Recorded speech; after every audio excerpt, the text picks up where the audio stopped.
we have an unbelievable speaker today. He's what I call the Renaissance man, although he doesn't know that.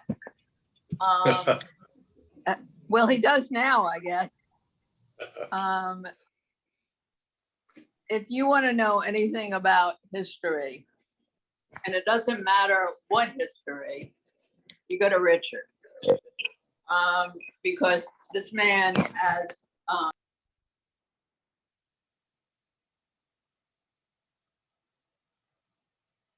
You just went blank. Ellen, somehow your sound went off. Ellen?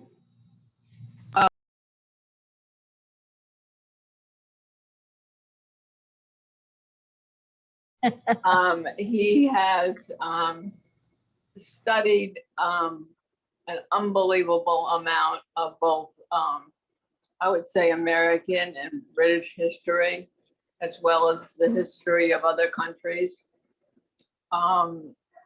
He has taught extensively history. He was on the faculty, I believe, of UF in the liberal arts school. And today he's going to be presenting a course on, excuse me, a course on immigration. And if there's one thing that has really, really changed our legacy, it's the role of immigration and the socioeconomic effects on this country of immigration. So with that introduction, I will turn this over to Richard.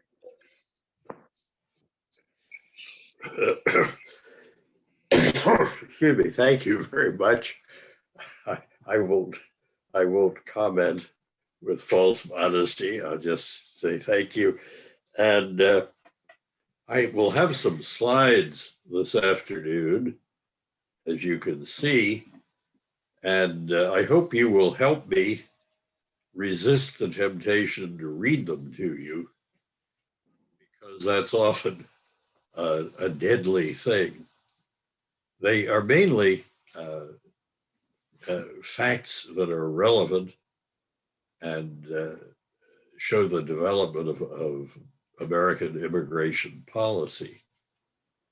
But history is more than simply a collection of facts. It's a collection of interpretation. So at the moment, the federal authorities have 19,000 unaccompanied children in their custody at the southern border.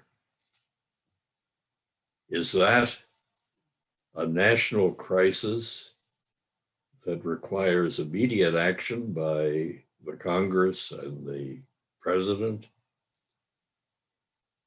In the city of New York, the welfare department serves in one way or another 78,000 homeless people.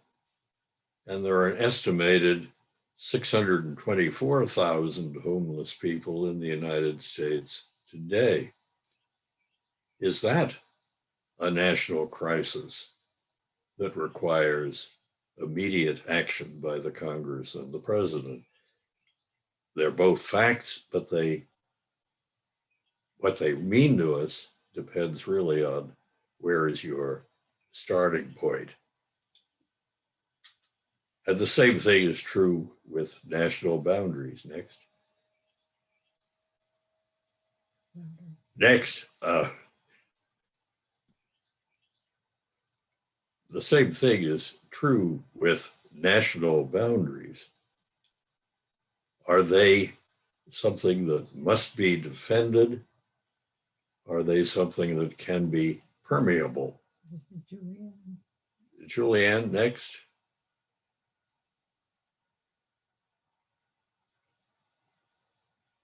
Hello. Yeah. We're seeing it. What? All right. No, that's, yeah, we can go back. You can go back one. Let them read that previous one. All right. Through human history, migration is something that affects and creates nations and changes the face of all of the continents. That really there is no known ethnic group that is now present within its nation that didn't come there from somewhere else. And that's true in Africa, in Asia, in Europe, and obviously in North and South America. Much later, we began to have national boundaries. Next. Next.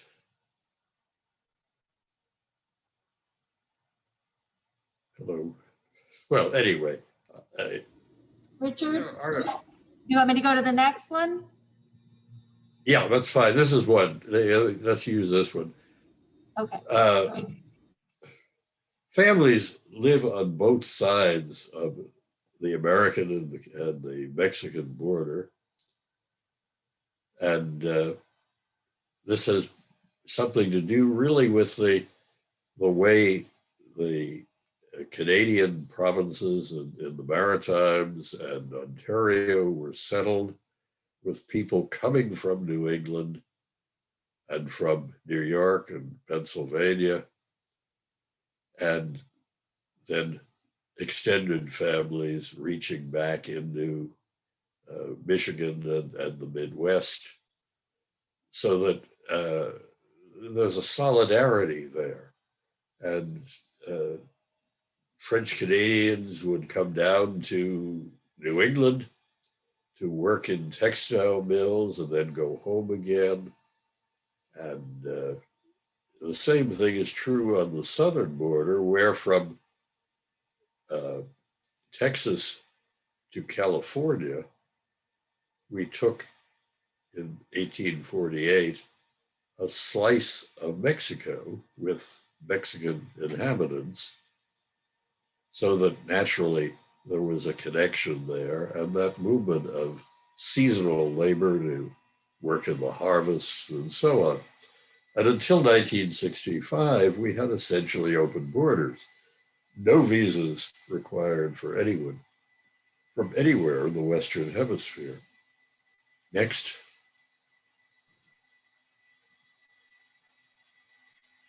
Next.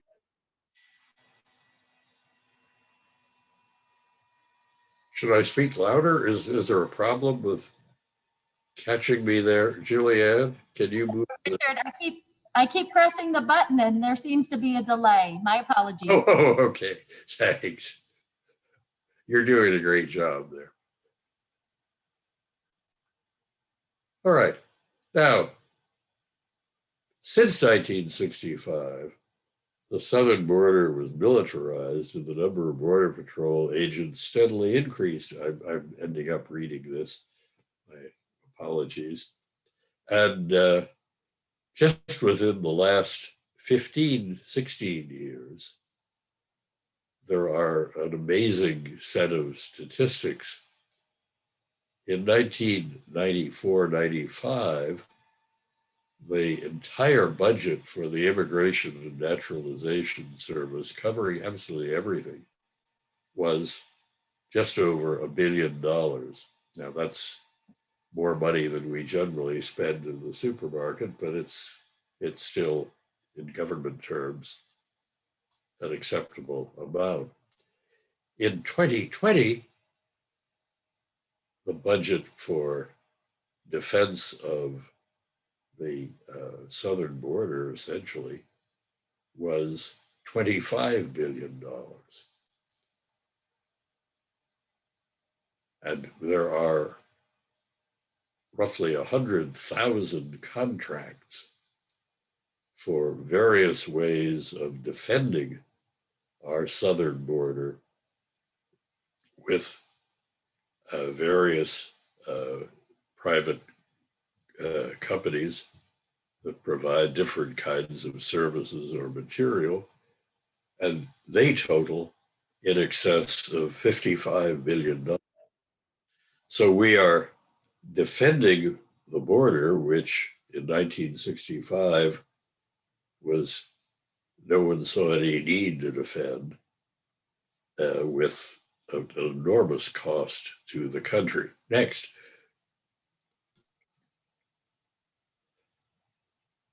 Unless we think that was unique to the Trump administration, it's been something that's been going on from Democratic and Republican administrations alike.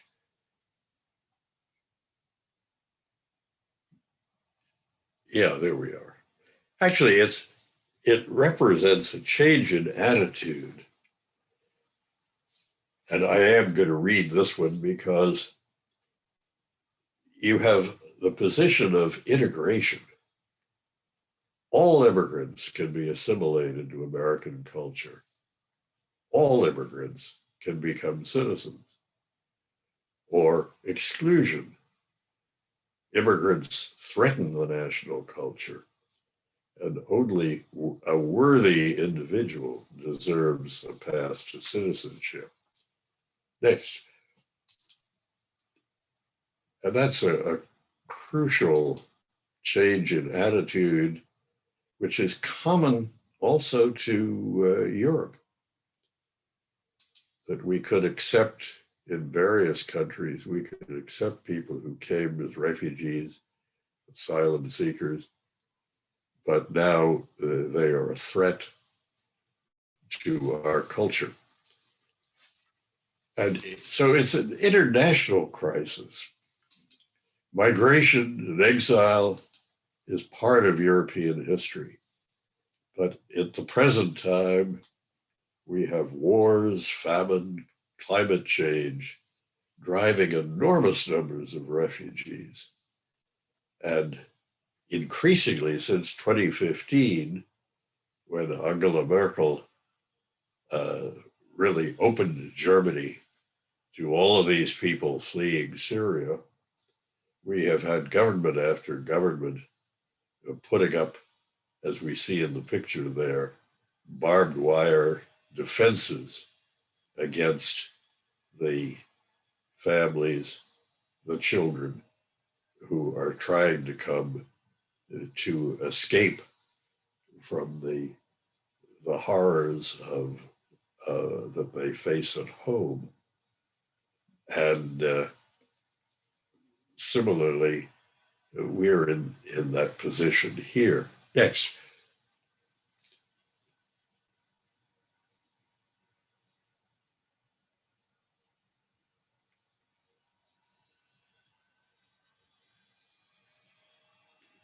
We're slowly moving, I hope.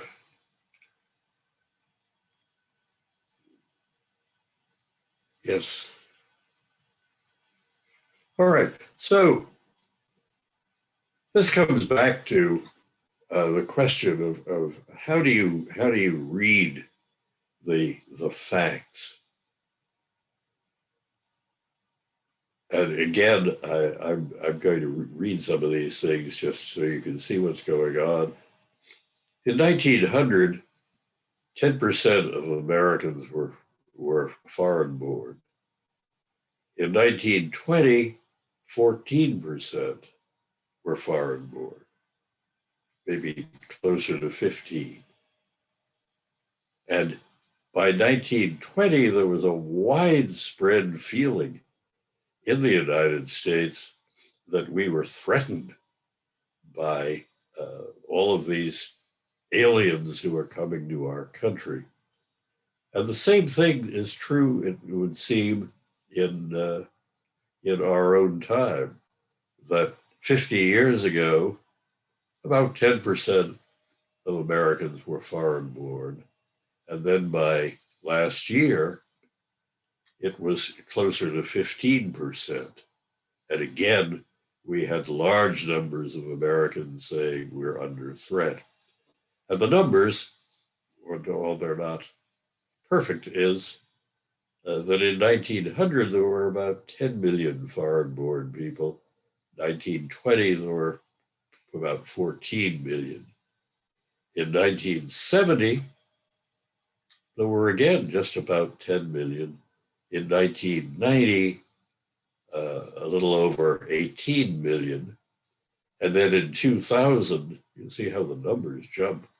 In 2000, 30 million foreign born, 2010, 40 million, 2020, 45 million, and by 2020, again, we are back where we were 100 years ago with the idea that somehow, according to many people and some in Congress, we are in a crisis and we have to close the gates. Next.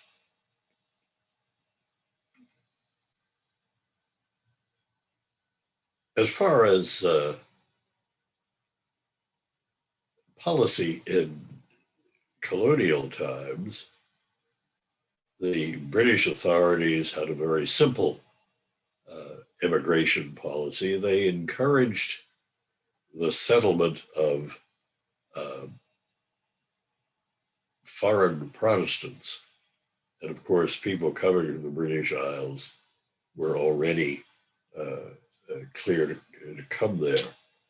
There was some concern by people like Ben Franklin that we were getting so many Germans that our culture, our English culture, would be diluted. But the answer, in part in Pennsylvania, was to set up, with Franklin's help actually, a number of schools that would be teaching English language to German children.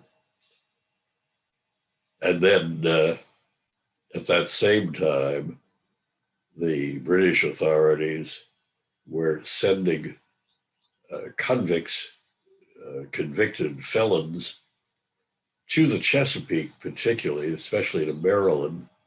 And that had a great backlash because they were unacceptable. But otherwise,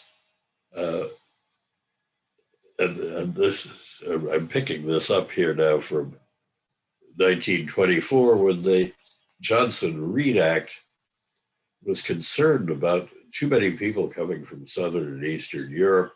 So they had a kind of mad scheme that if you went through the surnames in the 1790 US Census, you would find the number, the nations, the linguistic groups and whatnot that we should favor. So it was very heavily biased in favor of Northern and Western Europe, and totally excluded migrants from Asia and Africa. According to the authors of the congressional bill, it was to preserve the idea of American homogeneity. They meant by that a pervasive white English-speaking Protestant culture. And 100 years earlier, say in 1824,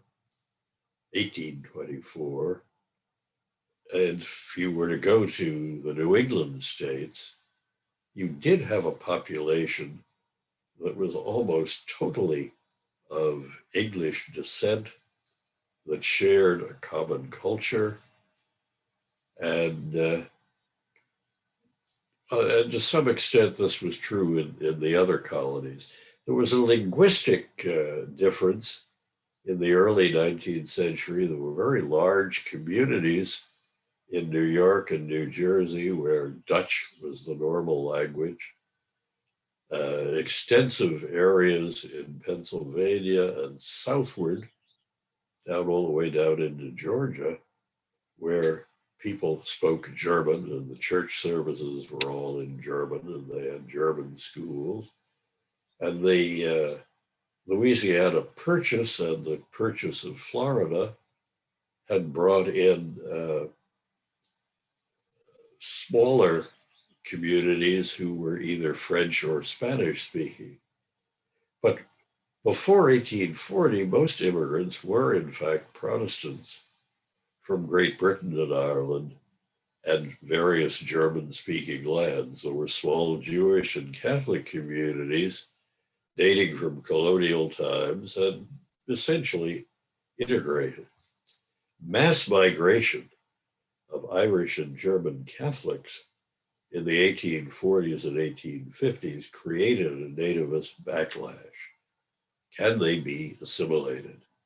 That was a problem, and some people would insist, no, they couldn't be. They never could be. Next.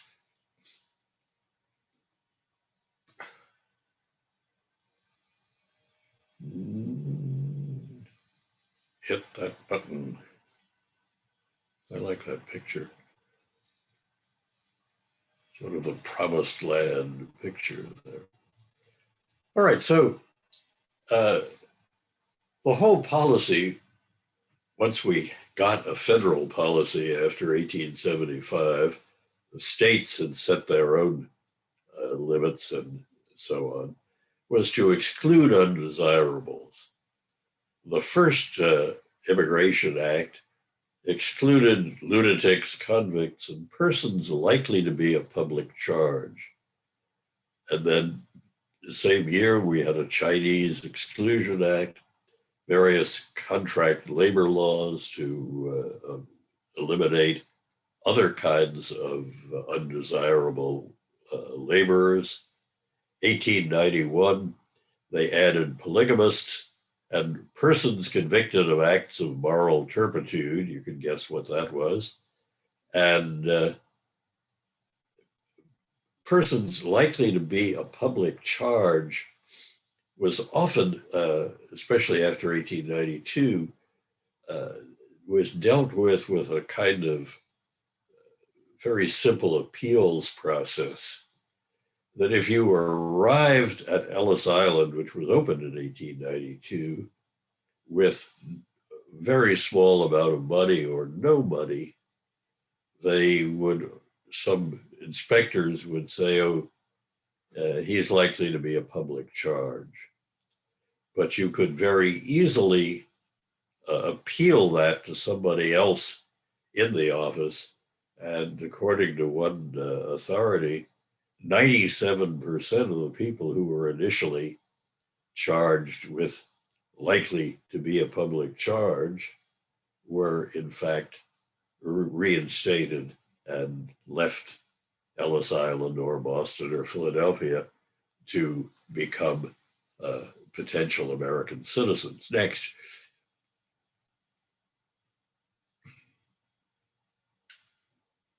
Yeah.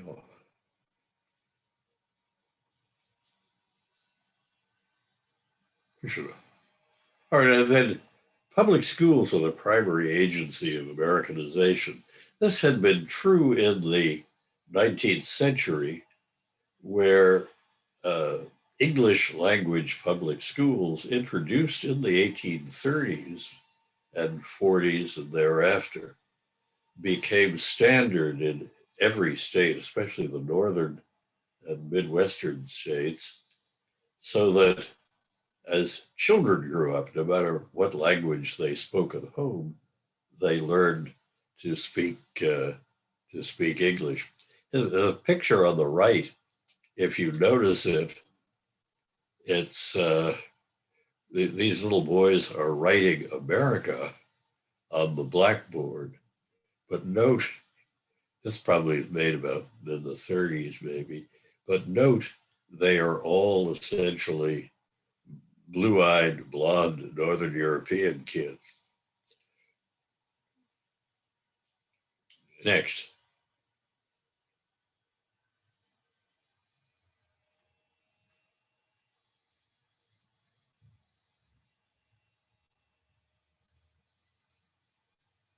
All right. So in the probably around 1880, not long after the federal government took charge, mass migration resumed, and you can see what people were fleeing, how they got here, speaking a variety of languages. And the question then is, can they be assimilated? And a Presidential Commission on Immigration from Southern and Eastern Europe in 1903, ending with a report in 1911, was very doubtful of that. And if you'll notice, this is a 1911 cartoon that Uncle Sam is cutting off the funnel so that, there are all these people who want to come here, but only the ones that we really want are coming through. Next.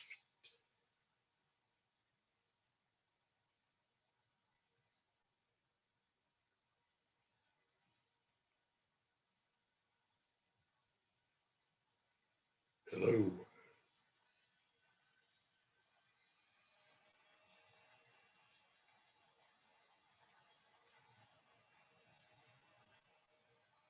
Oh, right. So even before the first war, we're beginning to limit immigration.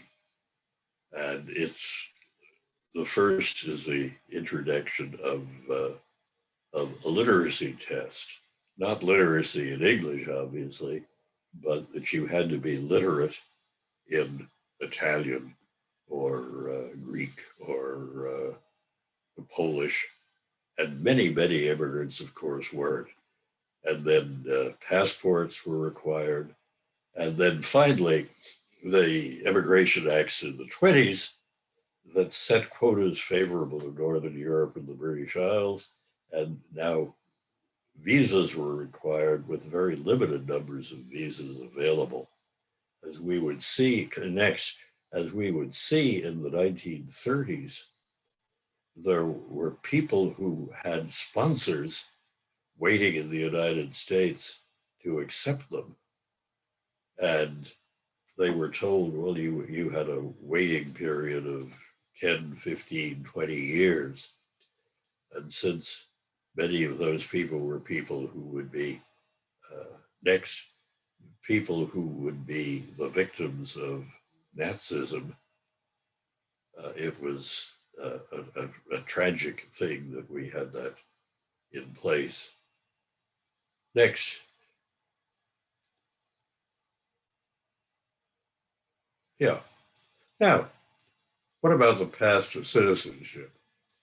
Until 1906, when Congress decided that both the Democrats and the Republicans were more or less fraudulently taking people right off the boat, which they really had been doing, and everybody is naturalized, so let's go over now and vote for our candidate. They created a federal naturalization service that became in 1933 Immigration and Naturalization. Previous to this, of course, any court, even a municipal court, could naturalize someone. Now it became a federal process. Next.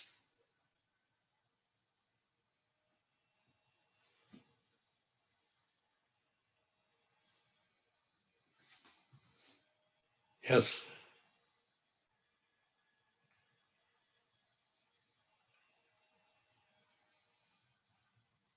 Yeah, there we are. And also in the 1920s, we created the Border Patrol, which initially was intended to deport criminal and subversive aliens, this being the period of the Red Scare. During the Second War, they ran internment camps, and they also imported agricultural laborers, presumably from places like the Bahamas and Jamaica and Mexico, to harvest crops since young men were away. And you're probably familiar with the Bracero program that ran from 1951 to 64, which was really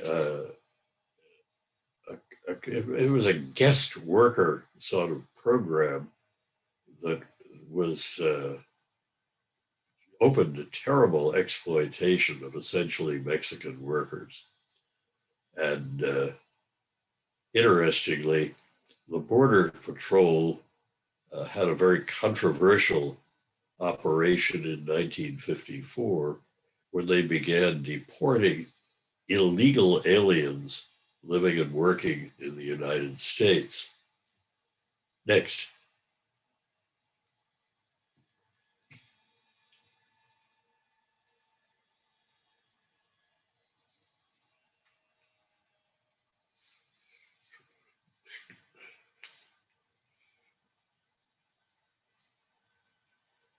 Yeah. All right, now, refugees and asylum seekers are one and the same. Refugees are outside the United States when they apply. Asylum seekers are already in the United States or arriving at the border, and they are entitled to be a hearing according to the UN High Commissioner for Refugees. Refugees are people who cannot return to their country of origin because of a well-founded fear of persecution.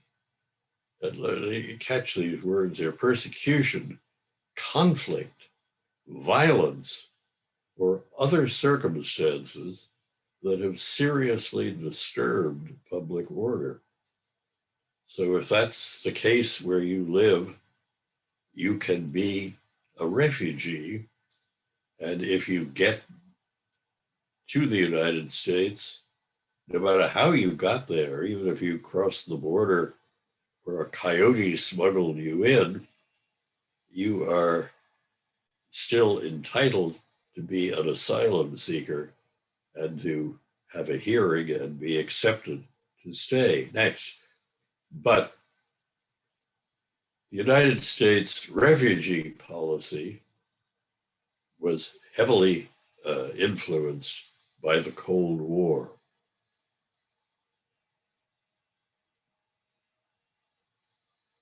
Next. So in 1948, we had displaced persons coming in, people who had, generally speaking, fled before the advancing Soviet army into Germany and adjacent places. And the various other, you'll notice everybody here on these special acts of Congress was fleeing from communists. There was no one being brought in because they were fleeing from oppressive governments that were non-communist. And then the Refugee Act in 1980 made admission of refugees a permanent policy with quotas to be set by Congress. But the interesting thing about that is that it defined refugees, the well-founded fear they had, as due to race, religion, nationality, political opinion, or membership of a particular social group. So in many ways, they were looking back to the terrible record that we had in the 1930s of not accepting refugees from Europe. And so, yes, that would happen. This is what we will do now. But they were also setting the stage for the fact that so many asylum seekers legitimately coming to the American border and asking to be accepted don't quite fit those categories. So it's very easy to turn them away.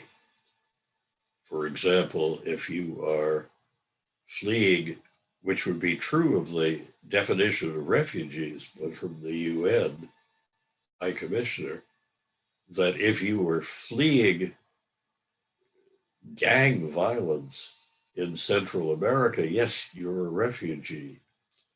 But that's not really the way we have defined it there. So no, you're going to have to go back to Honduras and live with it. Next.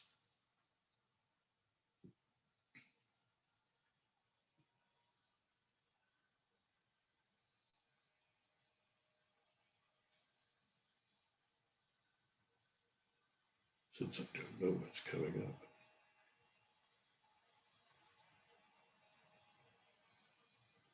Now, part of the Cold War attitude was to reinstate and reiterate really all of the bad things in the 1924 immigration bill. As you can see, Senator Pat McCarran had his own concept of who were undesirables. This was passed by the Congress, vetoed by President Truman, but then passed over his veto. So from 1952 all the way up to 1965, we still had this, with the exceptions being allowed for people fleeing from communist oppression. We still had all of these barriers to free immigration into the United States. 1965 Act abolished those national origins quotas and all the barriers to immigration from Asia and Africa. And they said that now the Western Hemisphere will also have to get in line. There are no more open boundaries, but with fewer visas and more visas for the rest of the world, and that there would be visa preferences for family reunification, which has always been at the top of the list because of what had been happening previously, that you had one member of a family coming to America, getting work, getting settled, and then how do I get my wife and my children, or how do I get my parents, or whatever it might be. And also a preference for professions, people in the professions, and for skilled workers. Next. This is actually the 1980s with Johnson signing the immigration bill we'll talk about in just a second. Next.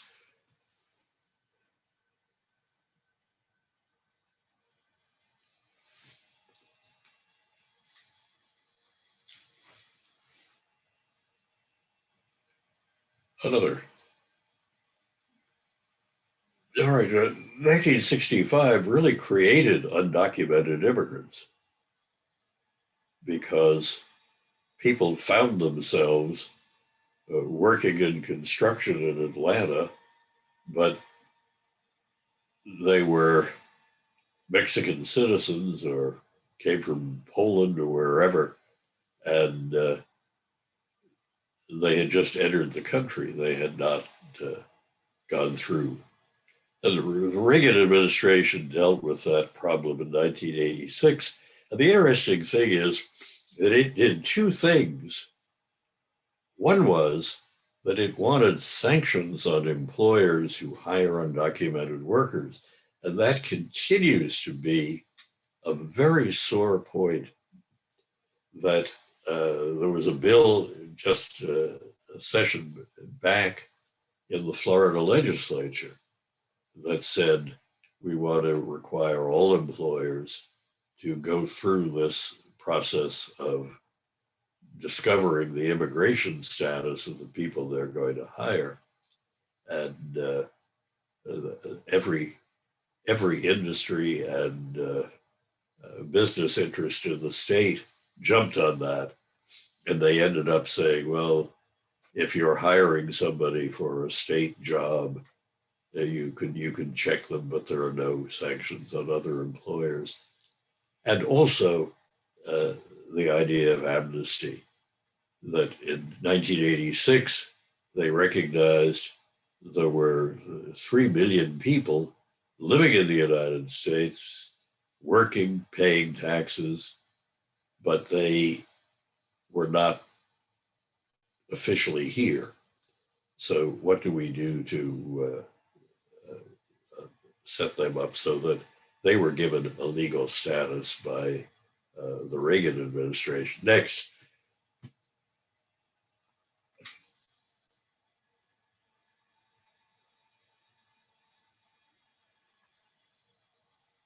Has everybody left me here?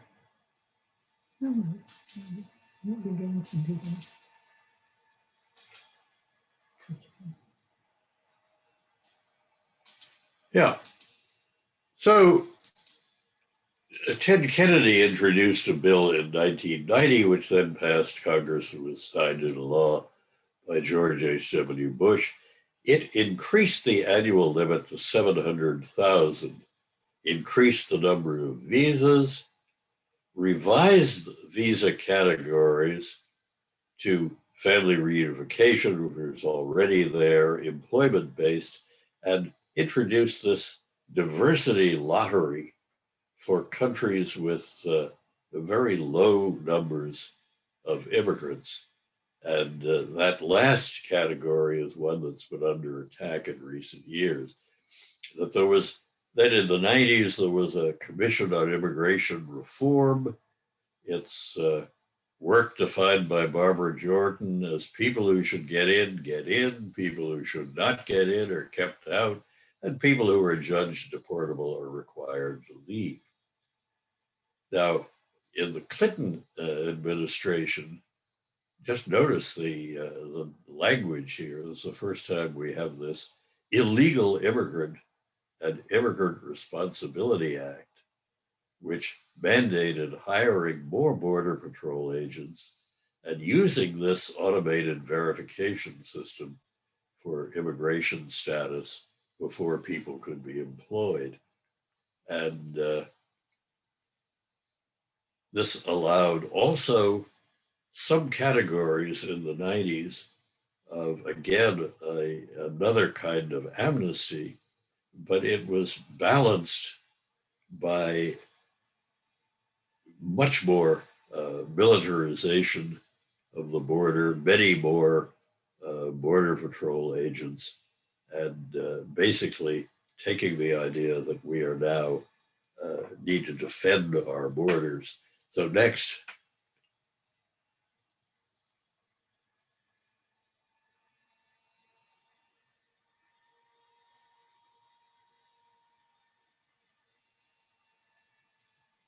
Yes.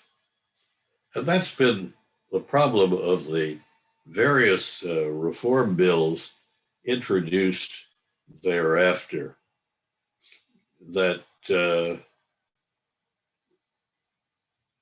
on the one hand, you want to have a more open policy. On the other, you want to keep people happy by saying, yes, we are doing everything we can to keep people out. Temporary protective status was introduced in the 90s, but what changed was the reaction, the overreaction to the events of September 2011. In 2002, among other bills, the Congress passed this Homeland Security Act. They disbanded the old INS, created Customs and Border Protection, created ICE, and moved citizenship and immigration services into USCIS. And we're winding this up now, that there was a bipartisan comprehensive immigration reform act which passed the Senate in 2007. But the House version was only about enforcement and militarization of the border, and it was never reconciled, and the two never passed. And then similar bills came up in 2013, the Senate, but not the House. And the House had bills focused on enforcement when you had a strong Democratic majority, and they didn't get anywhere. So we're left with a completely broken policy. So I'm just ending this, just throw it open to you, and I hope we'll have your comments as well as your questions. I've said enough. That is this a crisis? Is this something that is a threat to our culture, to our society, or should we be much more open to refugees and those who get here and claim asylum? Should we have a much more generous immigration policy, or, as some people would say, maybe there are too many people here now? So it's a matter of not so much the facts as, where are you starting when you're interpreting the facts? And that's where perhaps we're going to end up. And I am going to draw the line at that point. So I won't have to say next again. Now it's up to you.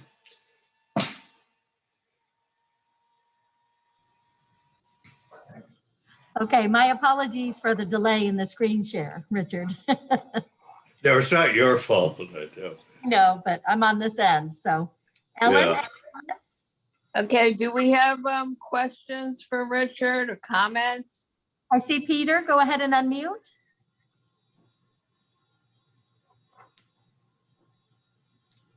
Hi, Richard. I have a number of things here that you talked about actual people coming here from abroad. You didn't talk about the children of immigrants and what happened there and the hodgepodge of ways that was enforced right after the end of World War II. When I was going to college, I dated a woman who was the daughter of some Nisei immigrants. Her name was Alice Kamatsu, and her grandfather had come over here working on the railroad at the turn of the century. They owned a grocery store in Portland and so on and so forth. Anyway, the immigration service, because she was put in an internment camp, the immigration service said she was no longer no longer American, she was Japanese. So it wasn't the law, it was the enforcers of the law that made those decisions. And and there's a bunch of other places where I have run into people were the actual children of so-called illegal immigrants. But the Constitution, of course, says if you're born in the United States, you're born in the United States. Well, that has been interpreted a lot of times by saying you're not born in the United States if your parents weren't citizens.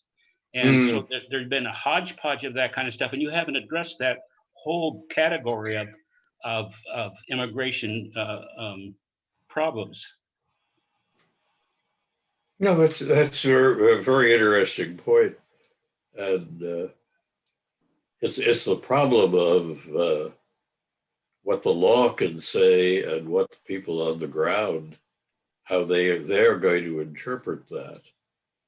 And obviously, if you are deciding that someone is not legally born in the United States because their parents weren't, that's really not what the law says. But there are obviously people who believe that and who would argue that. And who are in a position to enforce that. Exactly, yes, yes. You know, in the case of my friend who was a Japanese American, she was a second generation American. And because the generation was from Japan and our war was with Japan, it was interpreted in a totally illegal way and so on. But she had a very difficult time regaining her citizenship. She was very much an adult by the time she was able to work it back and get back in their, return to their citizenship that she had been granted at one time. Mhm. Okay, Anne Marie, go ahead. Yes, thank you for your presentation. I really appreciate it. I think that generally speaking, what I got out of the reasons for why immigrants are accepted into our citizenship programs are economic primarily. On the one hand, you need cheap labor. Let's just say what it is. You need unskilled workers. It also can be you admit people because of human rights reasons, which I think is the rationale for a lot of current refugees from Central America, and then political refugees like during the Cold War. I'm wondering how the fact that we no longer have a quota system for immigrants, does it mean that if you qualify along one of those general lines, as time goes on, you just accept everybody who comes in, but the reasons get stricter? How does that work? Can you explain a little bit to me about that? I'm not an immigration lawyer, just an historian, and so I may be wrong, but I think the point is that you require a visa, and it's very difficult to get a visa if there is a long waiting list. We have, just an example, we have a young man who is married to a member of our congregation, and who has been waiting in Colombia to get a visa. He has a very responsible job with an American corporation. He has an American wife. She is a citizen. And there's just this tremendous backlog of people waiting to get a visa, even if you're following the whole legal process, so that it's a slow, difficult process, and it's just multiplied over and over again, and so it's not exactly there are larger and smaller numbers of visas available in different countries, but never enough, for example, to match the natural flow of people across the southern border, particularly. So again, anybody who is an immigration lawyer or has been working with this for a number of years will point out that yes, you can be reunited with your family. You can get a visa to be reunited with your family, but the waiting period is from 20 to 30 years. So, there just aren't enough of these things to make this a really humane system.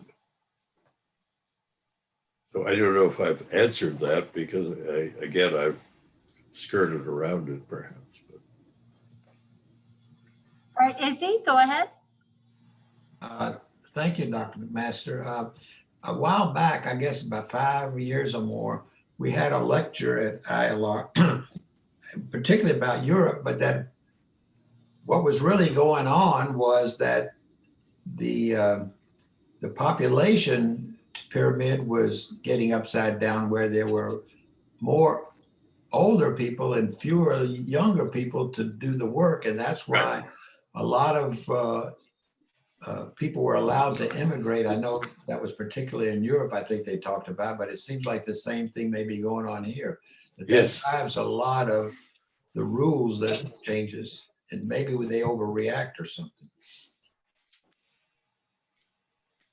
Well, that was the basis for accepting so many people, especially from Turkey and Germany, and it still holds because you do have that imbalance, and you would think that we would be more prepared for that, but propaganda tends to run the opposite direction. That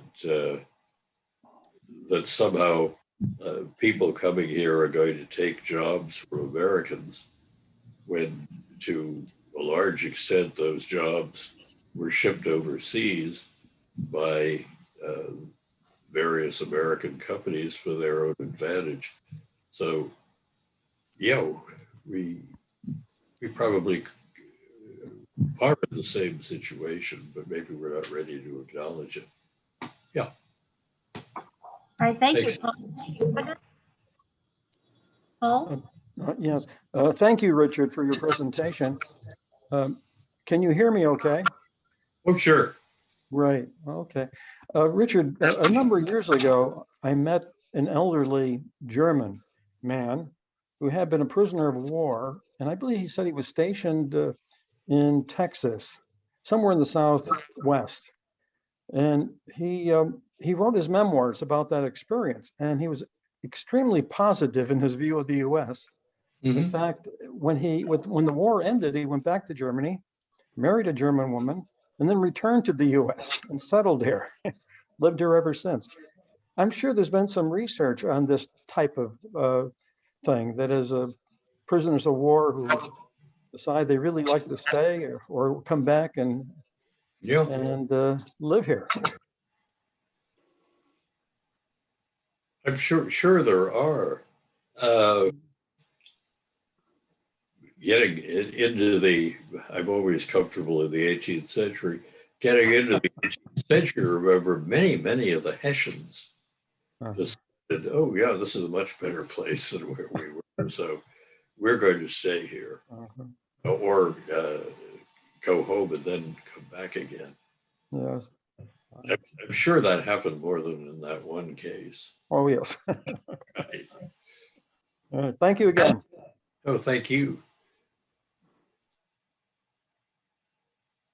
Anybody else? Alice, go ahead. Alice Gridley? Thank you. Can you hear me? Okay. Yes. Thank you very much, Richard, for your presentation. It's always interesting. Conversely, the experience, and I know Joan Anderson is on here as well, that we've had with the ICE detention centers. I'm terribly afraid that the people that are deported from the US based on their really horrific experience in the detention centers are not going to have a good opinion of the US. And I've been very worried about the opinions that really that we have created ourselves in this country. It's just a comment, but I just wanted to share that with you. Thank you. I think that's very true. And Alice and Joan have been very involved, as has Porter Hoare, who I also see here, with visitation at Baker Detention and hearing some things that go on there. Looks like Porter wants to make a comment. Joan, go ahead first. I know you were waving. Yeah, I find that's a fascinating question that you raised, Richard, about is this a crisis? Because I think that's fundamentally what we need to, the question that we need to answer in the context of reform. And I think that a corollary to that would be what is our value system? Mm-hmm. And I'm thinking particularly of the recent news of the rise of what is this new America First caucus in the Congress, and that's very troubling to me because that speaks to values. I assume that we American values was something we all had in common and could define in a singular way. And I'm seeing that that's not true at all. And if we can't define our values in common, then reform efforts are going to be very difficult. And that's probably not a new problem, but I think maybe we have to start by answering the question, is this a crisis? What are our values that we measure and define policies through? So I think it's fascinating. It gave me a lot to think about. Well, Thank you. thank you. Thank you for that comment. I think the answer is yes, there's a crisis, but it's not at the border. The crisis is, are we going to live up to our American and Christian values? Or are we going to cave in to fear and hate?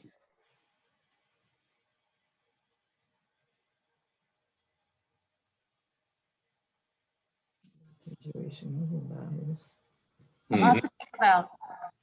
Ellen, you want to make some final comments? If you'll unmute. My final comment will just be that, first of all, I found that Richard's presentation was so all encompassing that it's almost difficult to absorb all of this in one sitting. You could break it down to each of the issues that he presented. And then second of all, we have all these societies now that have taken these very, what I would say, divisive positions on immigration. And I think this has affected our policy as we go forward. And I wondered if Richard had a couple of examples of these societies and their impact on our immigration policy. Richard, I muted you. There was some feedback. So if you'll unmute to answer that. It wasn't my feedback. Yeah.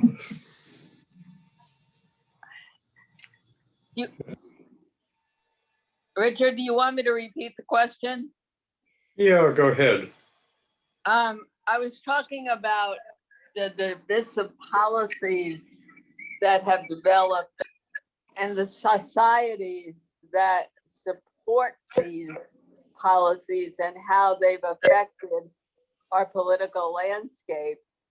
And I wondered if you could talk a little bit about that. Well, historically, the very limiting immigration policy in the 100 years ago, in the 1920s, it had support, as you might think, from groups like the Ku Klux Klan and various patriotic groups. But it was also, and perhaps even most important, it was organized labor, the American Federation of Labor, and Samuel Gompers, who was himself an immigrant, who was pushing for the exclusion of immigrant workers because it was so common at that time, when there really was a market for unskilled labor, that if there was a strike going on, people would be hired off the boat and shipped off to West Virginia as scabs and undercut whatever the union was trying to do. So there's always been that kind of pressure group. And at the present time, you can see that there are organizations on the one hand, on the side of the angels, perhaps, the various agencies that resettle refugees. We've worked, I know Joan has worked very closely Lutheran Immigration and Refugee Services. And there are various organizations like that that have been pressing for immigration reform and the whole effort to support what became, first it was the DREAM Act about 15 years ago. And then when DACA came in to support DACA and not to have that curtailed. So there are some very strong pressure groups on what I'm going to say is the side of the angels there. And on the other side, there is obviously an awful lot of pushback from people who increasingly feel, and perhaps even legitimately, I don't know, that the changing demography of the country is something to be feared.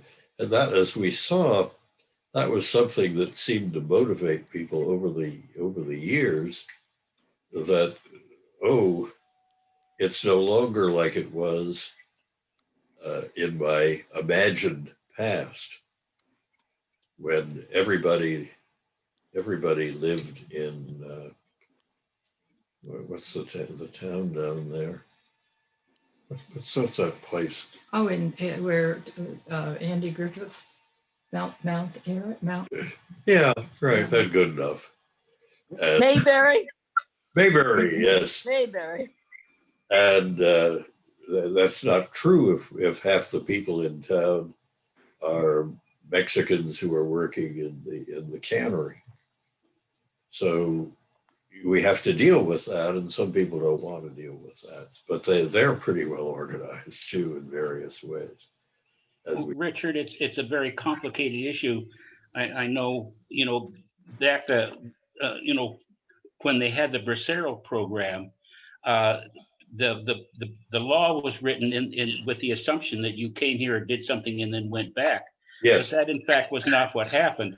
They would go, the Braceros would come here and pick a crop in California, and then they would go and pick another crop in Northern California, and then they would pick a crop or 2 or 3 crops in Oregon, and then they would pick a crop in Washington. But there was a part of the law was that the Bracero had to return within the year. Mm-hmm. So all the Bracero people would do was just change their name as they went from crop to crop, and so there was a constant tension going on between the workers who the employers really wanted, and the law, which really didn't want them, and so on. And the law was never written in a way that actually fit the territory. No, and it was considered an abusive program in many ways. Mm-hmm. So thanks for that comment. Well,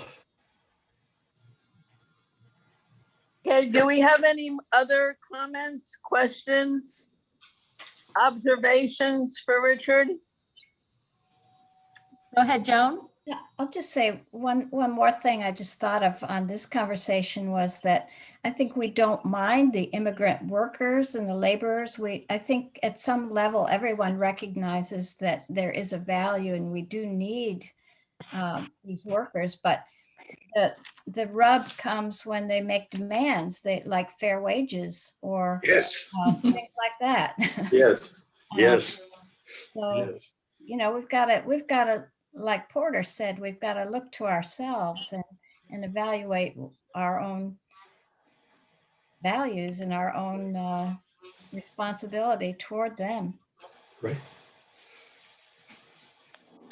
Well, thank you all for being so patient and for all these wonderful comments and observations. I've learned something from you. So thank you. All right. Thanks, everyone. Thanks for joining us. Stay well.